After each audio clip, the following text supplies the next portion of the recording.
ശുഭാപ്തി വിശ്വാസത്തോടെ ശുഭചിന്തയോടും കൂടിയുള്ള ഈ നല്ല ദിവസത്തിന് നന്ദി നന്ദി നന്ദി. എൻ്റെ സാറിനും നന്ദി നന്ദി നന്ദി, ഒരായിരം നന്ദി. ഞാൻ അനിത കോഴിക്കോട് പ്രോഗ്രാമിൽ പങ്കെടുക്കുന്നതിന് കുറേ ദിവസം മുമ്പേ തന്നെ വളരെ സന്തോഷത്തോടു കൂടി ചിങ്ങം 1 എന്ന പ്രോഗ്രാമിനെ ആലോചിച്ച് നടന്നു. അങ്ങനെ 1-ാം തീയതി അവിടെ എത്തി പരിപാടികളിലെല്ലാം പൂർണ്ണമായി പങ്കെടുത്തു. പ്രാണാസ്റ്റോണും കൈപ്പറ്റി സാറിൻ്റെ അനുഗ്രഹം പേടിച്ച് 7:20 ഞാൻ അവിടെ നിന്നും പോകുന്നത്.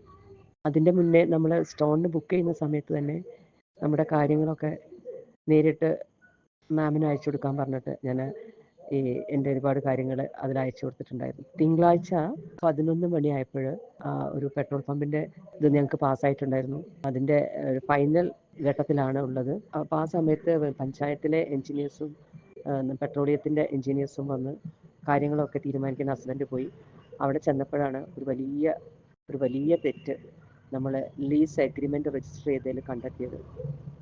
തെറ്റെന്ന് പറഞ്ഞാൽ അവിടെ വെച്ച് തന്നെ നമുക്കത് റിജക്റ്റ് ചെയ്യാവുന്ന രീതിയിലുള്ള ഒരു തെറ്റായിരുന്നു.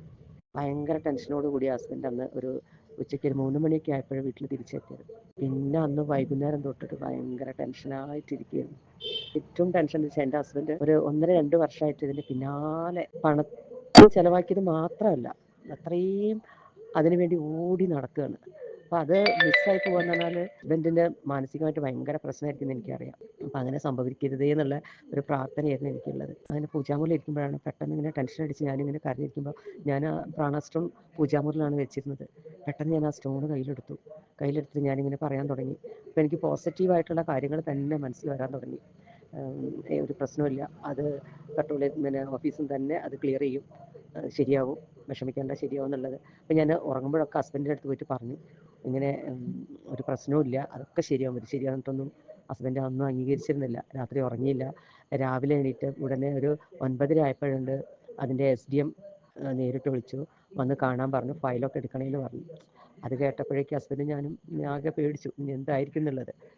അപ്പം പോകുമ്പോൾ ഞാൻ പറഞ്ഞു, ഞാൻ കൂടെ വരാം പ്രകാശേട്ടാ എന്ന് പറഞ്ഞപ്പോൾ എന്നോട് പറഞ്ഞു, വേണ്ട, എന്തിനാ, ഞാൻ കരയുന്നത് കാണാനാണോ എന്ന് ചോദിച്ചു. അപ്പോൾ ഞാൻ പറഞ്ഞു, അങ്ങനെയൊന്നും ഉണ്ടാവില്ല, ഞാനല്ലേ പറയുന്നത്, അത് നമുക്ക് ഒരു പ്രശ്നവും ഉണ്ടാവില്ല, ഞാൻ ഈ സ്റ്റോണ് കയ്യിൽ തരട്ടെ എന്ന് ചോദിച്ചു. അതിനും എന്നെ വഴക്ക് പറഞ്ഞു. അങ്ങനെയാണ് ഇവിടുന്ന് പോയിട്ട് കുറേ സമയം കഴിഞ്ഞപ്പോൾ ഞാൻ അങ്ങോട്ട് വിളിച്ചപ്പോൾ എൻ്റെ അടുത്ത് പറഞ്ഞു, എന്താ, ഞാൻ വഴി തെറ്റി എവിടേക്കോ എത്തിയിട്ടുണ്ട്, ഞാൻ ഇപ്പോൾ തിരിക്കുകയാണ് അങ്ങോട്ട്. എപ്പോഴും ഞാനിങ്ങനെ ടെൻഷൻ അടിക്കരുത്, അങ്ങനെ ഇങ്ങനെയെന്നൊക്കെ പറഞ്ഞു വെക്കി. പെട്ടെന്ന് എനിക്ക് തോന്നി, ഞാൻ ആ സ്റ്റോൺ എടുത്തുകൊണ്ട് വന്ന് കയ്യിൽ വെച്ചുകൊണ്ട് ഞാൻ കുറേ നേരം അങ്ങനെ ആദ്യം ഇങ്ങനെ പറയുമായിരുന്നു, മനസ്സിലിങ്ങനെ പറഞ്ഞുകൊണ്ടിരുന്നു, ഒരു ടെൻഷനും ഉണ്ടാവരുത്, നല്ല പോസിറ്റീവായിട്ടുള്ള ചിന്തകൾ ഹസ്ബൻഡിലുണ്ടാവണം, ഓഫീസിൽ കയറിയാൽ ഓഫീസിൽ നിന്ന് സന്തോഷത്തോടു കൂടിയുള്ള ഒരു റിപ്ലൈ ആയിട്ട് തിരിച്ചു വരണം എന്നൊക്കെ പറഞ്ഞുകൊണ്ട് ഞാൻ മനസ്സിലിങ്ങനെ വിചാരിച്ചുകൊണ്ടിരുന്നു. പിന്നെ എനിക്ക് തോന്നി, ആ സ്റ്റോണ് കയ്യിൽ വെച്ച് ആ കൈ കൊണ്ട് തന്നെ ഈ പറഞ്ഞ കാര്യങ്ങൾ ഞാനിങ്ങനെ നമ്മളെ അഫർമേഷൻ ബുക്കിൽ ഇങ്ങനെ എഴുതിക്കൊണ്ടേയിരുന്നു, അടുത്ത കോൾ വരുന്നത് വരെ. അപ്പം അടുത്ത കോൾ വരുന്നു, എന്താ പ്രശ്നമൊന്നുമില്ല, അതിങ്ങനെ ചെയ്യാൻ പറ്റും, അതങ്ങനെ അതിൻ്റെ മാർഗ്ഗങ്ങളൊക്കെ പറഞ്ഞു തന്നിട്ട്. അപ്പോൾ എനിക്ക് എന്താ പറയണ്ടേ, ഞാൻ അപ്പം തന്നെ മാമിന് ആ വോയിസ് ഇട്ട് അങ്ങനെയാണ് എന്താ പറയുക, സാറിനെ ആ പ്രാണാസ്റ്റോണിനെ ഇപ്പം ഞാൻ എൻ്റെ ദൈവത്തിൻ്റെ സ്ഥാനത്താണ് ഇരിക്കുന്നത്.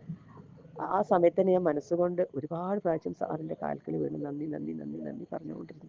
ഇന്ന് ഇപ്പം ഞങ്ങൾ അതിന് വേണ്ട പേപ്പറൊക്കെ ശരിയാക്കാൻ വേണ്ടി വക്കീലിൻ്റെ അടുത്ത് പോകാൻ രാവിലെ തന്നെ ഹസ്ബൻഡ് നമുക്കത് രജിസ്റ്റർ ചെയ്ത് തന്ന് ആളെ കാണാൻ വേണ്ടി പോയി. അപ്പോൾ പോകുമ്പോഴും ഞാൻ ഇതേപോലെ അതിലെ രജിസ്ട്രാർ എടുത്ത് വളരെ എളുപ്പ രീതിയിൽ തന്നെ അത് തിരുത്തി രജിസ്റ്റർ ചെയ്യാനുള്ള അവസരം, രജിസ്റ്റർ ചെയ്ത് തന്നതിന് നന്ദി എന്ന് പറഞ്ഞ് ഞാൻ എഴുതിക്കൊണ്ടേയിരുന്നു. അങ്ങനെ അവിടുന്ന് തിരിച്ചു വരുമ്പോൾ എന്നെ വിളിച്ചു, ആ പേപ്പറിൽ ആ ഭാഗം മാത്രം ചെയ്താൽ മതി, അതിന് വേറെ പ്രശ്നമൊന്നുമില്ല, അതൊരു വക്കീലിനെ കണ്ട് ചെയ്യിച്ചതിന് ശേഷം രജിസ്റ്റർ ഓഫീസിൽ പോയി ചെയ്താൽ മതി എന്ന് പറഞ്ഞു. ഞാൻ ആ സ്റ്റോണിന് ഞാൻ എങ്ങനെയാണ് കാണേണ്ടത് സാർ, എത്രയൊരു ശരിക്കും പ്രാണനാണ്, പ്രാണൻ തന്നെ, സാറും അത് തന്നെ.